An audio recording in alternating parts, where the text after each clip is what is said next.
Hi అండి. ఇక్కడ చూసారా షోల్డర్స్ ఖర్చులు బయటకు కనపడకుండా ఎలా స్టిచ్ చేసుకోవాలో చూడండి. మనము ఓవర్ ల్యాక్ లేకుండా మామూలుగా మనం మిషన్తోనే ఇలా సింపుల్గా స్టిచ్ చేసుకోవచ్చండి. అది ఎలాగంటే చూడండి, ఇక్కడ ఖర్చులు అనేవి బయటకు కనపడకుండా ఫ్రంట్ బ్యాక్ సైడ్ ఎక్కడ పోగులు అనేవి బయటికి లేకుండా ఉన్నాయి కదా. ఇవి ఎలా స్టిచ్ చేయాలో చూపిస్తాను. ఈ వీడియో లాస్ట్ వరకు చూసి వీడియో నచ్చితే ఒక చిన్న లైక్ చేయండి అండ్ ఒక చిన్న కామెంట్ కూడా చేయండి. ఇక్కడ వచ్చేసి చూడండి, ఇది వచ్చేసి బ్యాక్ సైడ్ కదా. ఫ్రంట్ కూడా సేమ్ ఇలానే మనము ఇలా పెట్టుకొని స్టిచ్ చేస్తాం కదా. ఇలా పెట్టినప్పుడు మనకి ఖర్చులు అనేవి బయటకు కనపడతాయి.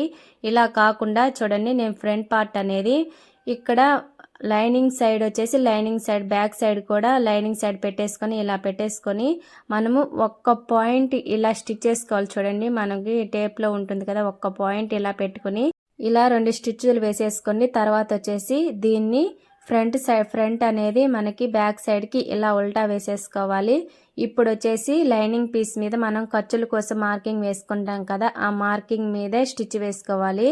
ఇక్కడ స్టార్టింగ్ దగ్గర ఒక రఫ్ చేసేసుకుని ఎండింగ్ దగ్గర ఒక రఫ్ చేసేసుకోవాలి. 2 స్టిచ్ వేసుకుంటే మనకి ఊడిపోకుండా ఉంటుంది అనమాట.